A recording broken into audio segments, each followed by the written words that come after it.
tudo bem, doutor? Seja Prazer. muito bem-vindo ao nosso Tribuna Independente. Eu estava observando com muito cuidado aqui os detalhes dessa nossa conversa e eu fiquei impressionado, assim, dado a gravidade da doença e, ao mesmo tempo, como ela se torna, muitas das vezes, silenciosa. E não é somente esse tipo de doença relacionada ao coração que são silenciosas.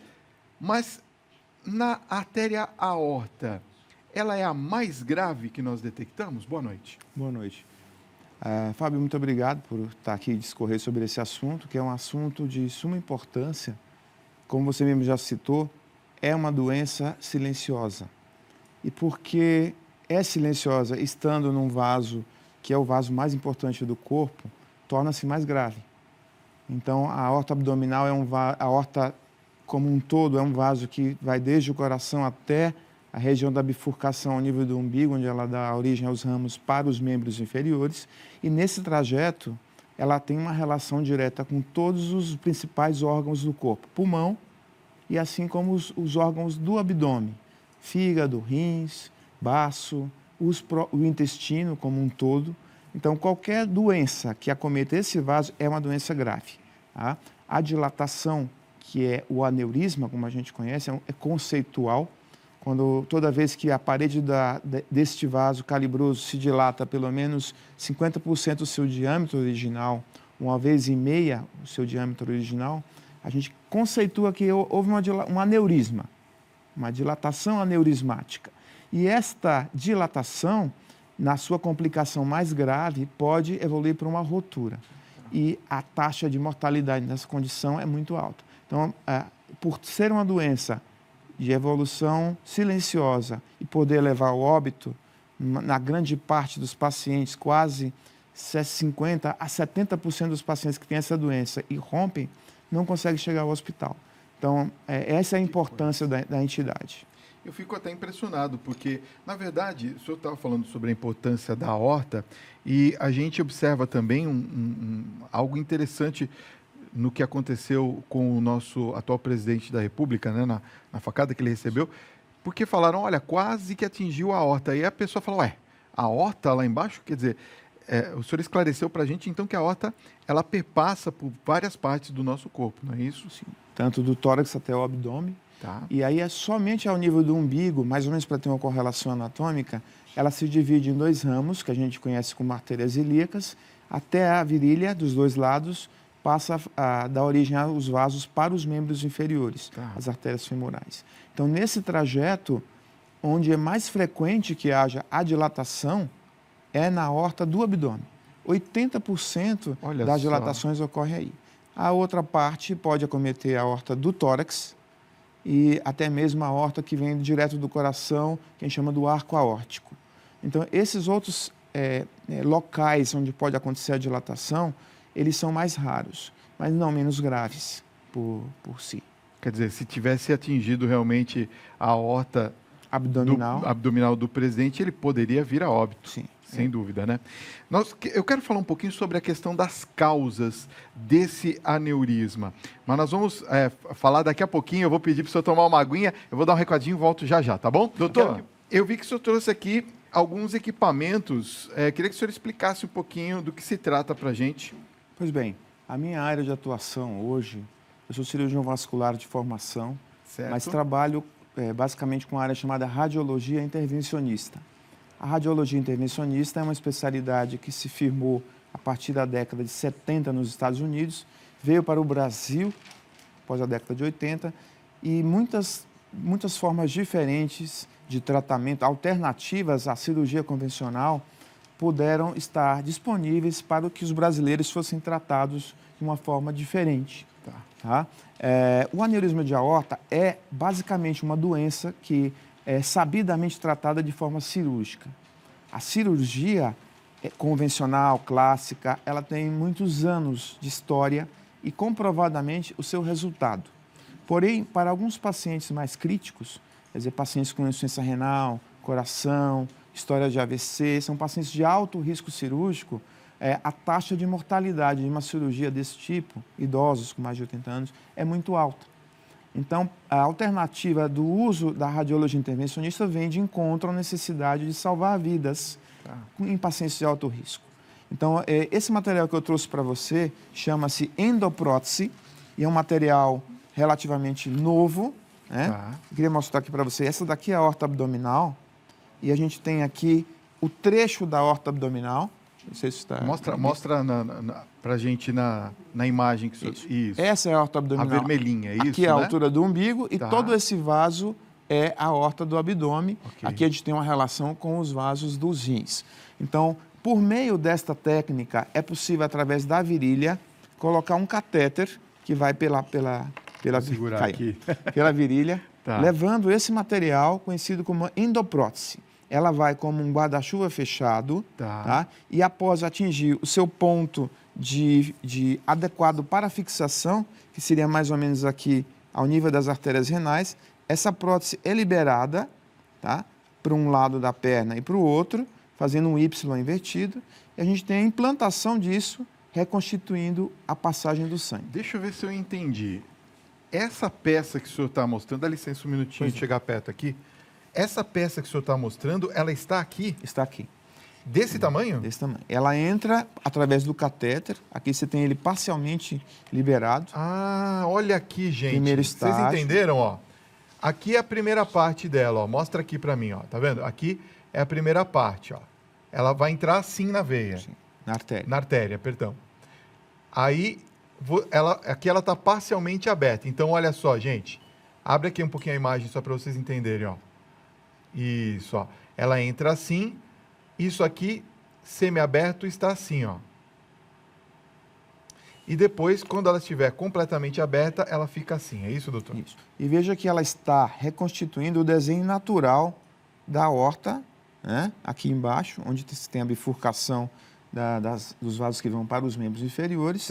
E a parte onde existe a dilatação fica por fora dessa prótese. Então, o sangue passa aqui por dentro, acha o caminho natural e impede que haja uma pressão ou a passagem do sangue de volta para dentro do saco. Então, isso leva a uma trombose, um fechamento desse vaso e uma involução em relação ao tamanho dele. E trata a principal complicação, que impede a rotura do aneurisma. Entendeu? É uma forma, digamos assim, menos invasiva, minimamente invasiva, como é o conceito dessa especialidade, de tratar uma doença com alta mostra aqui só para vocês verem, aqui no tablet, olha só. Fica assim, é isso, né, doutor? Exatamente. Ó, ele vai ficar assim por dentro do vaso. Ela cria tipo uma espécie de uma barreira, né? Para não impedir sela, né? Isso. Tá. Agora, isso daqui, ele é feito em quanto tempo mais ou menos demora uma cirurgia dessa? Enquanto uma cirurgia convencional pode demorar de 5 a 7 horas, essa cirurgia dura em torno de 2 a 3 horas. Uau! E com a recuperação, que o paciente poderá ir de alta até com 1 dia de internação. Incrível isso. Tá? Incrível. Essa prótese, só para continuar, ela é a parte, por exemplo, que vai tratar a aorta torácica. Então, por isso que ela tem esse tamanho e diferente da aorta do abdômen. Ela é grande, né? Isso, com o mesmo raciocínio, é possível tratar o aneurisma fora de outras localizações, como eu tinha comentado com você. Vou mostrar aqui, ó, como ela é. Qual câmera que eu estou aqui, ó? Olha só. Só para vocês terem uma ideia, eu pôr meu dedo aqui, ó, é grande, né? Exatamente. Então, qual é a grande questão com essas novas técnicas? É que para tudo que é feito na área médica, se tem um julgamento das indicações.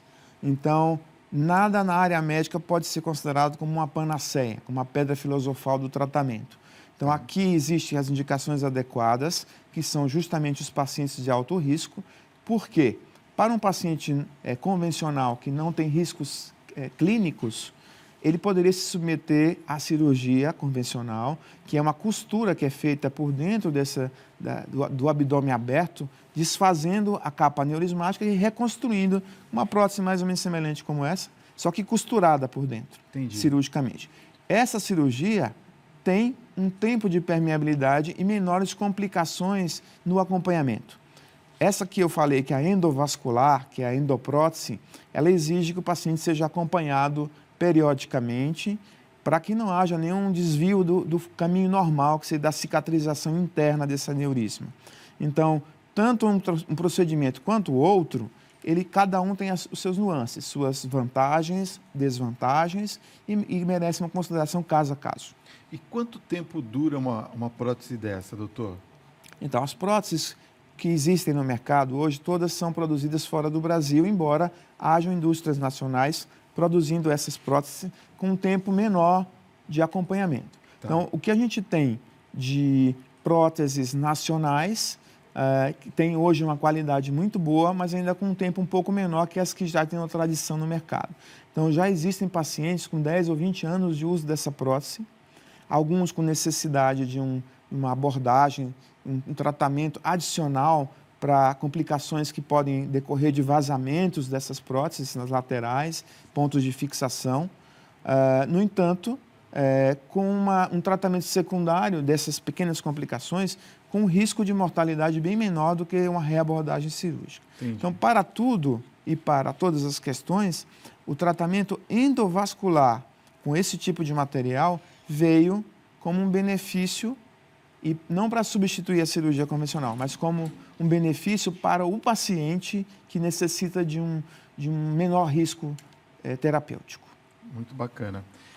Vamos às perguntas ainda dos telespectadores. A Maria Tereza de São Bernardo do Campo está elogiando o nosso tema, está mandando um abraço para o doutor e para mim. Muito obrigado. Obrigado por estar acompanhando o nosso Tribuna Independente. A Silvana de Assis Ribeiro, de Cabo Frio, Rio de Janeiro, ela fala o seguinte, ela diz: doutor Ayrton, eu fiz um exame de ecocardiograma e acusou ectasia da aorta ascendente de 3,5 centímetros.